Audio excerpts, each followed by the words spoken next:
Hello, I'm Kristen and this is Kristen Craves Books.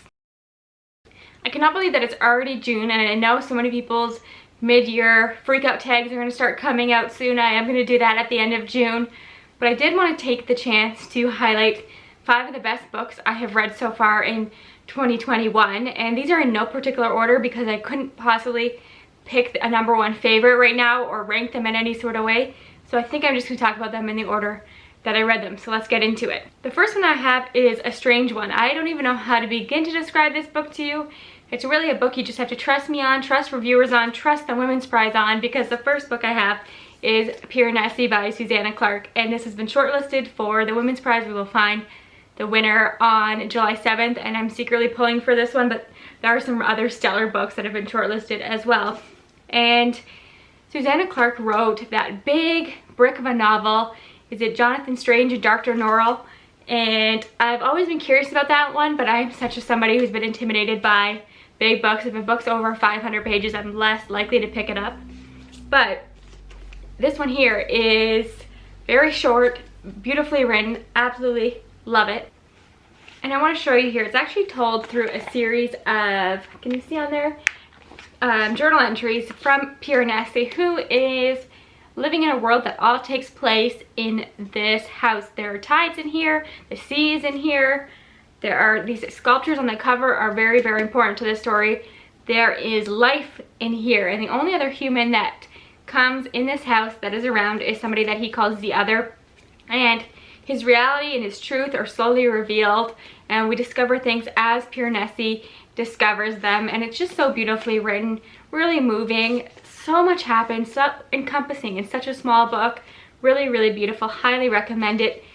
One of my favorite books of the year for sure. I have no doubt it will hold this place by the end of the year as well. Now here's one that is no surprise because I talk about Tiffany D. Jackson all the time, and this is the only book of hers that I had not read yet before the beginning of the year, and that is Monday's Not Coming.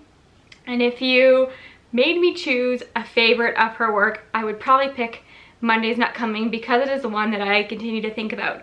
What's so brilliant about Tiffany D. Jackson is that she's not afraid to go there. Her books are classified as YA thrillers, but they are so much more. And she doesn't handhold young readers. It's so brilliant. She knows that young readers can handle topics like this, that they want to read about experiences like this when they go through experiences like this.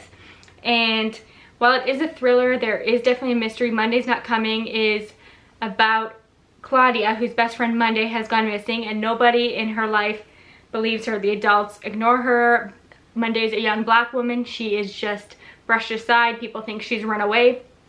And Claudia knows her friend. She knows that's not true, and things slowly are revealed throughout. And there's some timeline things in here that are confusing, but you really have to trust that Tiffany D. Jackson knows what she is doing, because she does. This is just so brilliantly done. I cannot stop thinking about it. One of the most frustrating, heartbreaking, devastating reads I've ever read, but honestly, you have to read it if you think you can handle the topics in here, because it is groundbreaking in my mind.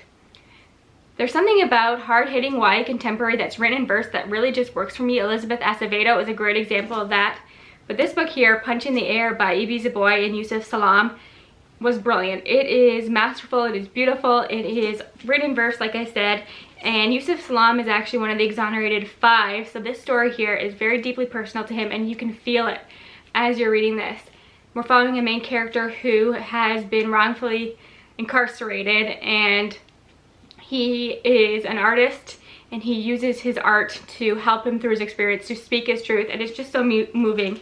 And there's some great other side characters in here, but as you can see, it is written in verse. So while it is a longer book, you can read this in one sitting, and that is the way I would recommend reading this, because you get just the full scope and the ideal experience. So I actually read this for a readathon, and I thought it was incredible.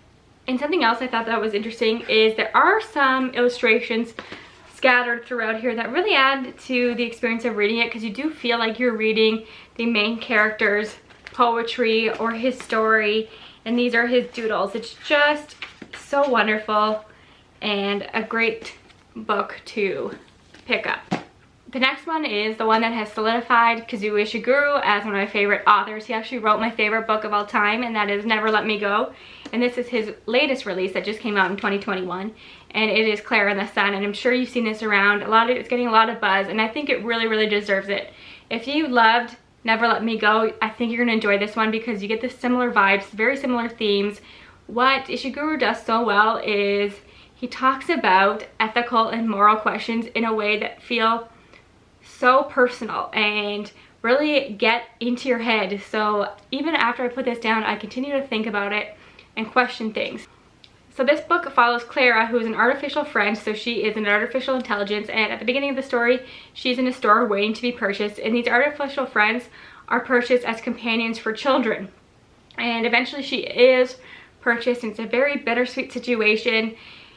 And what's interesting about this book is it is in the future, but it's a future that can feel very authentic and very possible, and that's how I felt about Never Let Me Go as well. And there's the education system of the children in here is very interesting, but we're never told the full scope of the world, or the education system, or what's going on with this family, because Klara is the main character. You're getting Klara's perspective, and she is just coming into this home as an artificial friend, and she's very observant for an AI, but you're getting her observations as she's learning them. So you feel like you're kept at a distance, but it's so intentional and so beautifully handled. Just love this bittersweet book. I cried at the end. Okay, speaking of crying at the end, I had no idea that this book would touch me so much, and might be surprised by what book it is, and it is Project Hail Mary by Andy Weir. Now, I love The Martian. The Martian got me into sci-fi. I thought it was hilarious. I loved Mark Watney, but I love Ryland Grace on a whole other level. I just love living in his head. There are some funny moments just like in The Martian. There's a lot more science talk in here, but it felt accessible and was really, really compelling, and I am not a science-minded person at all.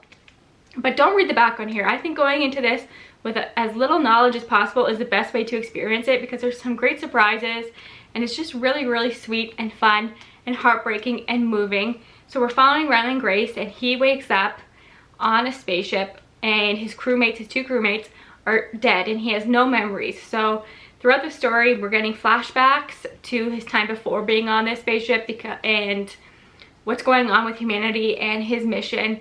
So as he's remembering things, we're being told things, and it's just really, really beautifully done.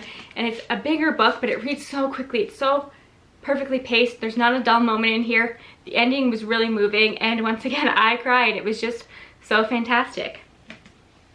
So those are the 5 books that I wanted to highlight in this video. There are definitely some more that I gave 5 stars, some that I loved. Actually, the one I'm reading right now as I'm recording is The Ones We're Meant to Find by Joan He. That is so beautiful. If that doesn't end up being a 5-star for me, I will be surprised. The Infinity Courts by Akemi Dawn Bowman. I really, really loved that. The last quarter of that really caught me by surprise. There are so many more that I just thought were brilliant. Even the Descender graphic novels, I am loving those. So my reading year so far has been amazing, and I will talk more about that probably in a mid-year reflection video of some kind. I will do the mid-year freakout tag, because those are always fun to, I always write them on my blog, but they're always fun to watch and read about as well. So I hope you enjoyed this video. Let me know what have been your favorite books of 2021 so far. Thanks again for your time. I'll talk to you again soon. Bye for now.